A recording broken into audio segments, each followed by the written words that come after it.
Hello everyone, and again welcome back to my channel Learning Bee. So today we are going to discuss about a poem A Far Cry from Africa by Derek Walcott. আমরা এই পোয়েমের theme দেখব, কি facts, backdrop এবং line by line expulsion. তো প্রথমে চলো আমরা লেখক ডেরেক ওয়ালকট সম্বন্ধে কিছু জেনে নিই। ডেরেক ওয়ালকট সে জন্মগ্রহণ করেছিল 23শে জানুয়ারি 1930 সালে এবং মারা গিয়েছিল 17ই মার্চ 2017 সালে। তিনি একজন পোয়েট ছিলেন, প্লেরাইট ছিলেন এবং তিনি Caribbean island of Saint Lucia থেকে বিলং করতেন। তিনি একজন ক্যারিবিয়ান পোয়েট বলা হতো এবং তাকে একজন ব্ল্যাক পোয়েটও বলা হতো, কারণ তিনি তার মাদারল্যান্ডের সাথে খুবই ভালোভাবে রুটেড ছিলেন। Also he won Nobel prize in literature in 1992। তো চলো এবার আমরা পোয়েমটা সম্বন্ধে কিছু কথা জেনে নিই। This poem was written in 1950s and published in 1962। এটা একটা 3 স্ট্যান্ডার পোয়েম এবং 33 লাইন ছিল এবং এর সেটিং ছিল কেনিয়া, আফ্রিকাতে। Themes: colonialism, cruelty, violence and exploration of identity. এখানে কবি ইউরোপিয়ান কলোনিয়ালিজমের কথা বলেছেন এবং আফ্রিকানদের ওপর তাদের নিষ্ঠুরতা এবং ভায়োলেন্সের কথা বলেছেন। এছাড়াও যদি আমরা ডেরেক ওয়ালকট সম্বন্ধে জানতে চাই তাহলে আমরা জানতে পারবো যে ডেরেক ওয়ালকটের গ্র্যান্ডফাদার একজন ব্রিটিশার বা হোয়াইট পারসন ছিলেন এবং তার গ্র্যান্ডমাদার একজন আফ্রিকান ছিলেন। তাই Derek Walcott was confuse about his identity in that time. Now let's have a look at the backdrop of the poem. It was set against the Mau Mau uprising in Kenya during 1950s. তাহলে চলো এবার মাও মাও uprising সম্বন্ধে কিছু কথা জেনে নিই। The Mau Mau uprising was a rebellion in Kenya. It was happened in 1952 to 1960 by the Kikuyu people against British colonial rule. এখানে কিকিউ আফ্রিকার একটি ট্রাইবকে বোঝানো হয়েছে, যারা 1952 থেকে 1960 সালে ব্রিটিশ কলোনিয়ালদের বিরুদ্ধে যুদ্ধ করেছিল। They are fighting for political rights and lands which had been taken by European settlers. তারা যুদ্ধ করছিল কিসের জন্য? তাদের পলিটিক্যাল রাইট এবং তাদের জায়গা জমির জন্য, যেগুলি ইউরোপিয়ানরা তাদের কাছ থেকে কেড়ে নিয়েছিল। The British defeated the rebellion but it is credited with helping to accelerate Kenya's independence in 1963। যদিও ব্রিটিশরা কেনিয়ার এই কিকিউ উপজাতিকে হারিয়ে দিয়েছিল এই যুদ্ধে, কিন্তু এটি কেনিয়ার স্বাধীনতার গতিকে আরও বৃদ্ধি করেছিল। তো চলো এবার আমরা কবিতাটি দেখে নিই। A wind is ruffling the tawny pelt of Africa. A wind is ruffling, একটি বাতাস, রাফলিং অর্থাৎ ব্লোয়িং, একটি বাতাস বয়ে যাচ্ছিল, the tawny pelt of Africa. Tawny pelt এর অর্থ brown colour skin of a dead animal, এটি মৃত পশুর ব্রাউন কালারের স্কিন, যেটা আফ্রিকার মাটিকেও এখানে সিগনিফাই করছে। The tawny pelt of Africa, আফ্রিকার ব্রাউন কালারের মাটিকে। Kikuyu quick as flies batten upon the bloodstream of the veldt. Kikuyu আগেই বলেছি, কিকিউ আফ্রিকার একটি ট্রাইবকে বোঝানো হয়েছে যারা কেনিয়ায় বসবাস করতো। কুইক অ্যাজ ফ্লাইস, তাদেরকে সাথে এখানে তুলনা করা হয়েছে। ব্যাটেন আপন অর্থাৎ তাদের উপর আঘাত আনা হয়েছিল। The bloodstream of the veldt, এবং তাদের রক্তপ্রবাহ কোথায় বয়ে যাচ্ছিল? ভেল্ট। ভেল্ট একটি তৃণভূমি বা সমভূমিকে বোঝানো হয়েছে। Corpses are scattered through a paradise. Corpses অর্থাৎ মৃতদেহ, আর স্ক্যাটার অর্থাৎ ছড়িয়ে ছিটিয়ে থাকা, মানে মৃতদেহগুলি ছড়িয়ে ছিটিয়ে ছিল থ্রু এ প্যারাডাইস। প্যারাডাইস বলতে এখানে আফ্রিকাকে বোঝানো হয়েছে, যদিও আফ্রিকার ভূমিকে এখানে স্বর্গ বোঝানো হয়েছে, কিন্তু যদিও সেই সময়কালে সেটা ছিল না। মৃতদেহরা এই প্যারাডাইসের ওপর ছড়িয়ে ছিটিয়েছিল। Only the worm colonel of carrion cries waste no compassion on this separate dead. শুধুমাত্র ওই ওর্ম অর্থাৎ এক ধরনের পোকাটি কলোনেল অফ ক্যারিয়ন, এখানে ওই ওর্মটিকে কলোনেল বলা হয়েছে ওই ক্যারিয়নের। ক্যারিয়ন অর্থাৎ পচা মাংসকে বোঝানো হয়, কিন্তু এখানে এই ওর্মকে ব্রিটিশদের একজন লিডার হিসেবে তুলনা করা হয়েছে এবং সে ক্রাইস অর্থাৎ চিৎকার করে বলছে ওয়েস্ট নো কম্পেশন, কোনো ধরনের দয়া দেখানোর কোনো দরকার নেই, on this separate did. Separate অর্থাৎ এখানে আফ্রিকান পিপলদেরকে বোঝানো হয়েছে, কারণ তারা মনে করে আফ্রিকানরা তাদের থেকে আলাদা। ডেড অর্থাৎ মৃত, এই আফ্রিকান মৃতদেহদের ওপর কোনো ধরনের দয়া দেখানোর কোনো দরকার নেই। Statistics justify and scholar seize the salients of colonial policy. Statistic অর্থাৎ পরিসংখ্যানগুলি জাস্টিফাই করাচ্ছে কাদের দ্বারা? স্কলার্সদের দ্বারা। এবং এর মূলে কি ছিল না, কলোনিয়াল পলিসি ছিল। এই স্ট্যাটিস্টিক বা পরিসংখ্যান এবং স্কলার্সের এগুলো বলা তোমরা যখন কোনো ঘটনা বা কোনো যুদ্ধ এই ধরনের কোনো ঘটনা ঘটে থাকে তখন বিভিন্ন ব্রডকাস্টিং মিডিয়ামগুলোতে এইগুলো নিয়ে কতজন মারা গেছে, কতটা ক্ষয়ক্ষতি হয়েছে, এরকম পরিসংখ্যান জানানো হয়। কবি এটার সাথে এখানে বলেছেন what is that to the white child hacked in bed. এবার কবি প্রশ্ন করছেন যে ওই সাদা বালকটি যার কোনো দোষী ছিল না, যে একটা ইনোসেন্স ছিল, তাকে তার প্রাণ হারাতে হয়েছিল। এবং এটি একটি সত্যি ঘটনা, কারণ মাইকেল রুক নামের একটি 6 বছরের ছেলেকে 1953-তে জানুয়ারি মাসে এইভাবে তার পুরো ফ্যামিলির সাথে তার প্রাণ হারাতে হয়েছিল। To savages expendable as Jews. To savages, এখানে স্যাভেজেস কথার অর্থ হলো বর্বর, এবং বর্বর অর্থাৎ আফ্রিকান পিপলদের বোঝানো হয়েছে।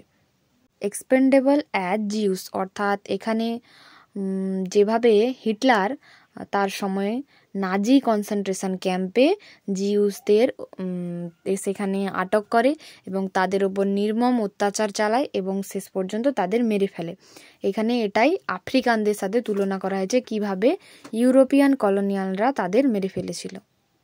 থ্রেশড out by beaters the long rushes break. Threshed out অর্থাৎ এখানে আফ্রিকানদের সেই সময়ে শস্যকে ঝাড়াই করার প্রক্রিয়াকেও বোঝানো হয়েছে বা তাদের হান্টিংয়ের প্রক্রিয়াকেও বোঝানো হয়েছে। দ্য লং রাসেস ব্রেক, ঘন লম্বা ঝোপঝাড়গুলি দিয়ে। In a white dust of ibises whose cries have wheel since civilisations dawn. In a white dust of ibises, ইবিসেসের সাদা ধুলো উড়িয়ে দেওয়া। এখানে ইবিসেস হলো এক ধরনের African bird, mainly in white colour, যেটা সেখানে সিভিলাইজেশনের প্রথম থেকেই রয়েছে। From the parched river or be steaming plain, কোথা থেকে তার আর্তনাদ শোনা যাচ্ছে না, পার্চড রিভার অর্থাৎ শুষ্ক নদী এবং বি স্টিমিং প্লেন যেখানে অন্যান্য জীবজন্তুরা বাস করে। Threshed out of beaters the long rushes break, এখানে আরেকভাবে ইউরোপিয়ান কলোনাইজারদের বিভিন্ন বন্য প্রাণীদের শিকার করাকেও বোঝানো হয়েছে, কিভাবে তারা বিভিন্ন ঝোপঝাড়গুলি নাড়িয়ে ওই ইবিসেস পাখিগুলো বা অন্যান্য পশু পাখিকে হান্ট করত, যেটা আফ্রিকান সিভিলাইজেশনের একটা অগ্রগতির প্রতীক এবং ধীরে ধীরে তা হারিয়ে যাচ্ছে। The violence of beast on beast is read as natural law. বলা হয়েছে কোনো হিংস্র প্রাণীর ওপর অন্য এক হিংস্র প্রাণীর আঘাতকে ন্যাচারাল ল বলা হয়েছে। নেচারের ল হলো কোনো বন্যপ্রাণী অন্যান্য বন্যপ্রাণীকে শিকার করবে এবং এটাই খাদ্য শৃঙ্খলকে বজায় রাখবে। But upright man seeks his divinity by inflicting pain. কিন্তু আপরাইট ম্যান যারা তাদের প্লেজার পাওয়ার জন্য এই সমস্ত আফ্রিকান পিপলদের ওপর আঘাত হানছে, এখানে আপরাইট ম্যান বলতে ইউরোপিয়ান কলোনাইজারদেরকে বোঝানো হয়েছে। Delirious as this worried beast his wars dance to the tighten carcass of a drum. Delirious, delirious কথার অর্থ হলো উন্মত্ত, উন্মত্ত হয়ে ওই সমস্ত চিন্তিত পশু পাখির মতো his wars dance to the tighten carcass, এবং তারা নৃত্য করছে। ক্যারকাস অর্থাৎ কোনো পশুর মৃতদেহ বা তাদের চামড়ায় তৈরি ওই টান টান করা ড্রামের আওয়াজে। তাহলে এখানে ডিলিরিয়াস অ্যাজ দিস ওরিড বিস্ট, এখানে মানুষকে পশু পাখির মতো বা পশুর সাথে তুলনা করেছেন, কারণ তাদের আচরণটাও পশুর মতো হয়ে গেছে এবং তারাও এইভাবে হত্যালীলা চালিয়ে আনন্দিত হচ্ছে। while he calls courage still that native dread. যদিও তারা এটাকে তাদের কারেজ বলছে, কিন্তু আসলেই সেটা তাদের ভয়। নেটিভ ড্রেড, ড্রেড কথার অর্থ হলো ভয়। অফ দ্য হোয়াইট পিস, সেই সাদা চামড়ার মানুষদের শান্তির, কন্ট্রাক্টেড বাই দ্য ডেড, যেটা তাদেরকে মৃত্যু এনে দেবে। এখানে কবি বলেছেন যে এই কিকিউ উপজাতির মানুষরা অনেক আগে বুঝতে পেরে গিয়েছিল যে এই ব্রিটিশ পিপলরা তাদের কোনো সাহায্য করবে না এবং কোনোভাবেই তাদের এডুকেটেড করতে এখানে আসেনি। তারা তাদেরকে দখল করতে এনেছিল এবং তাদের ওপর অত্যাচার করতে এসেছিল, এবং যদি তারা তাদের বিরুদ্ধে লড়াই না করে তাহলে তারা তাদেরকে মেরে ফেলবে, এবং এর বিপরীতে তাদের জন্য সবথেকে ভালো যেটা হবে সেটা হলো তাদের সাথে যুদ্ধ করা। Again, Brutus necessities wipes its hands upon the napkin of a dirty cause. Again, Brutus, Brutus কথাটি দুটি শব্দকে বোঝানো হয়েছে, ব্রুটাল এবং ব্রিটিশ। ব্রিটিশরা তাদের প্রয়োজনের জন্য তাদের হাতটি মুছে নিয়েছিল আপন দ্য ন্যাপকিন, ন্যাপকিনের মধ্যে, এবং কিসের জন্য সেটা ব্যবহৃত হয়েছে? তাদের খারাপ কাজের জন্য। Again A West of our কম্পেশন, পুনরায় আমাদের দয়ার একটা অপচয়। অ্যাজ উইথ স্পেন, এবং এখানে স্প্যানিশ সিভিল ওয়ারের কথাও নেওয়া হয়েছে, যেটা 1936 থেকে 1939 সাল পর্যন্ত চলেছিল। The gorilla wrestles with the superman, এই লাইনটি খুবই একটি গুরুত্বপূর্ণ লাইন। দ্য গরিলা, গরিলা বলতে এখানে আফ্রিকান বা নেটিভ ট্রাইবাল পিপলদের বোঝানো হয়েছে, এবং সুপারম্যান বলতে এখানে ব্রিটিশ পিপলদের বোঝানো হয়েছে। এবং অবভিয়াসলি একটা গরিলার সাথে যদি একটা সুপারম্যান যারা সশস্ত্র তারা যদি লড়াই করে তাহলে সুপারম্যানই জিতবে। এবং মাওমা আপরাইজিং বা মাওমা রেবেলিয়ানে যে কেনিয়ান ওয়ারটা হয়েছিল তাতেও ব্রিটিশরাই জিতেছিল। I who am poisoned with the blood of both, where shall I turn? Divided to the vein. এখানে কবি আই বলতে তার নিজেকে বুঝিয়েছেন। তিনি বলেছেন তিনি বিষাক্ত হয়ে গেছেন এই দুজনেরই রক্তের দ্বারা। কারণ আমি বলেছি যে তার গ্র্যান্ডফাদার একজন হোয়াইট পারসন ছিলেন এবং গ্র্যান্ডমাদার একজন আফ্রিকান। তিনি বলেছেন তিনি কোন দিকে যাবেন, কারণ তার শিরাগুলি বিভক্ত। আই হু হ্যাভ কাস্ট, এবং আমি যে একজন শাপিত, the drunken officer of British rule, ওই মাতাল ব্রিটিশ অফিসারের মতো।